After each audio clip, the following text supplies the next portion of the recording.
Bienvenue pour ce 17e exercice. Merci de me suivre et merci surtout de faire les exercices régulièrement. C'est comme ça que vous allez vraiment progresser.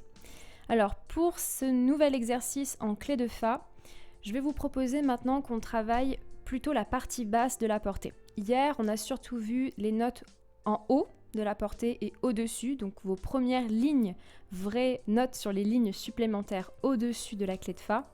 Maintenant, ce que j'aimerais, c'est qu'on bosse les notes qui sont en dessous, d'accord? Donc vraiment les lignes supplémentaires en dessous de la clé de Fa. Au passage, si vous n'avez jamais déchiffré des notes sur les lignes supplémentaires, en dessous, mais même au-dessus, et que vous trouvez ça extrêmement difficile, c'est normal. Donc si vous n'y arrivez pas du premier coup, ce n'est pas que vous avez un problème, c'est juste qu'il va falloir de l'entraînement. Et si ça peut vous rassurer, moi aussi, quand j'ai commencé à déchiffrer des partitions avec des notes sur les lignes supplémentaires, j'étais perdue et je mettais un temps fou à les déchiffrer. Donc pas de panique pour ceux qui se disent « mais oh mon Dieu, ça va être une galère pas possible ». Effectivement, ça va l'être au début, mais avec le temps, ça deviendra de plus en plus simple.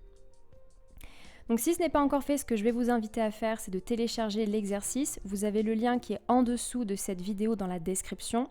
Vous le faites et ensuite vous revenez et on débriefe. Si vous êtes prêts, c'est parti. Ok, c'est parti avec la première mesure. Alors là déjà, la première note, vous risquez de mettre un petit peu de temps à la déchiffrer et c'est complètement normal. Ce que je vous invite à faire quand vous êtes un petit peu perdu comme ça, repartez d'une note repère que vous connaissez bien. On se rappelle qu'en clé de Fa, on en a plusieurs. On avait le Do 4, ok, donc Do de la serrure qui est tout en haut. On avait le Fa sur la ligne de la clé de Fa, le Do 3, et on a également le Sol.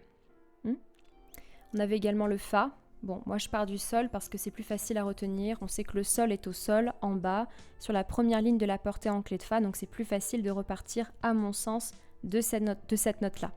Mais si vous avez mémorisé le Fa, c'est très bien aussi.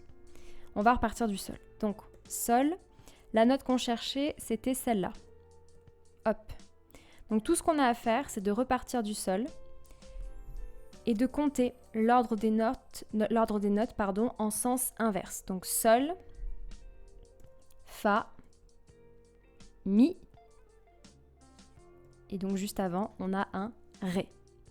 Si vous ne connaissez pas l'ordre des notes dans le sens inverse, ça peut vous poser problème. Donc on part du Ré. Après on a le Mi, et on monte d'une tierce et on a le Sol. On redescend vers la note qu'on a déjà déchiffrée au début, c'est-à-dire le Ré. Ok ? On va repartir tout en haut pour aller chercher le Do 4, qu'on connaît bien maintenant. Ensuite on a le Fa, donc qui était une note repère. Et là, je vais descendre de tierce en tierce. Donc ne paniquez pas quand vous voyez par exemple des notes avec plein de traits comme ça. On pourrait se dire, mon Dieu, mais c'est quoi ces notes? Soyez un petit peu malin. Si là vous avez un Fa et que vous voyez que vous descendez de tierce en tierce, on se rappelle, donc tierce en tierce, dans l'ordre normal, ça fait Do, Mi, Sol, Si, Ré, Fa, La, Do. Maintenant, si c'est dans l'ordre inverse, donc par exemple si je pars du Fa, je vais avoir Fa, Ré, donc c'est bien la note qu'on a là, et après, encore une tierce en dessous, ça sera un Si, note que j'obtiens ici. Donc c'est normal hein, si vous mettez du temps, encore une fois j'insiste. Justement là, le Si que vous voyez, qui est une note assez difficile, je le conçois, c'est une note sur donc plusieurs, donc elle fait partie de ces notes dans les lignes. C'est une note qui est... Le Si que vous voyez, donc ici, c'est une note qui n'est pas simple à retenir. D'ailleurs, au début, si vous choisissez des partitions faciles, vous ne la verrez pas vraiment. Mais encore une fois, ça fera partie des notes que vous devez absolument maîtriser pour le long terme. On passe aux mesures 3 et 4. Donc là, on va repartir maintenant tout en haut. Donc petite gymnastique, hop hop hop, on remonte. Donc là, la note que j'ai ici, c'est un Ré. Si je suis perdue, je repars d'une note que je connais bien. Par exemple, la note juste avant, c'est le Do 4. Donc après Do, on a Ré, et hop, merveilleux, j'ai trouvé mon Ré. Ensuite, je vais monter d'une tierce. Donc après le Ré, j'ai le Mi, puis le Fa. Donc là, j'ai un Fa. Je redescends, c'est une note que je connais, c'est un Fa, tout va bien. Je remonte vers une note que je connais aussi, qui est le Do 4. Et là, je remonte d'une tierce et j'obtiens un Mi. Ensuite, je redescends. Donc là, je vais avoir un Si. Là, je vais redescendre encore pour aller chercher une autre paire qui existe également en clé de Fa, qui est le Do 3. Et je termine sur le Sol. Vous voyez là, sur cette montée, cette descente, on pourrait se dire il y a trop de notes, les écarts sont trop grands. Mais en réalité, quand on prend le temps de se poser, on se rend compte qu'il y a des notes qu'on connaît déjà très bien. Par exemple le Fa, le Do 4, le Do 3 et le Sol. Donc en fait, les notes qui restent à déchiffrer, c'était celle-là, celle-là, celle-là et celle-là. Donc c'est-à-dire que la moitié des notes, en réalité, on les connaissait. On passe à la mesure 5 et 6. Alors, on repart dans l'autre sens, donc c'est-à-dire tout en bas. Alors là, on commence avec une note qui est assez basse. Donc là, pareil, vous avez une petite hésitation, hop, vous repartez du Sol. Et vous descendez de 2 tierces. Donc avant la tierce avant le Sol, c'est le Mi. Et avant le Mi, on a le Do. Et voilà, j'ai trouvé ma note. La note avant le Do, c'est le Si, note assez basse. Et je remonte, et après le Si, on a le Do. Je remonte, là j'ai un Fa. En dessous, j'ai un Mi. En dessous, j'ai un Ré. Quand je remonte, j'ai un Mi. Sur cette montée-descente là, cette descente puis cette montée, descente puis montée, il est possible que vous vous embrouillez et que vous commenciez à me lire les notes en clé de Sol, parce que vous allez voir cette espèce de Mi qui a la même tête qu'un Do en clé de Sol. Donc si vous commencez à vous embrouiller, là encore c'est normal. C'est toute la gymnastique.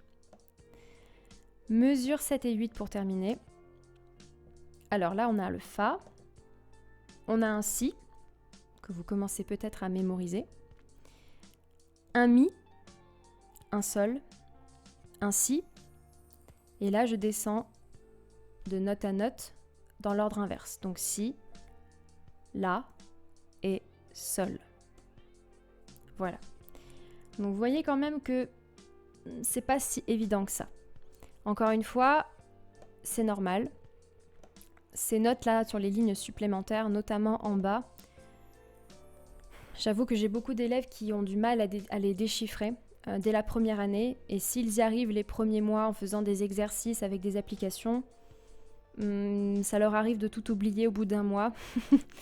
Et donc ils doivent recommencer, mais c'est complètement normal. Donc faites-le une fois. Prenez une pause par exemple de 3 semaines, 1 mois, 6 mois, refaites l'exercice plus tard. Et au fil du temps, vous allez voir que vous allez vraiment progresser. Je te remercie d'avoir regardé cette vidéo jusqu'au bout. Donc maintenant, ce que je t'invite à faire, si ce n'est pas encore fait, c'est de rejoindre mon canal Telegram. Tu as le lien qui est juste en dessous de cette vidéo dans la description, donc je te laisse aller regarder et cliquer. Tu as le tutoriel qui s'affiche à ta droite. C'est une communauté de pianistes dans laquelle je partage du contenu exclusif, privé, pour vous permettre de progresser, de vous motiver. Voilà, tout simplement rester dans la partie et ne pas abandonner. C'est ok si vous avez du mal, donc je vous laisse découvrir le 3e jour qui va suivre, de vous entraîner, pour vous entraîner, et surtout ne lâchez rien, ne lâchez rien, ne lâchez surtout rien, c'est le plus important. On se retrouve demain, ciao!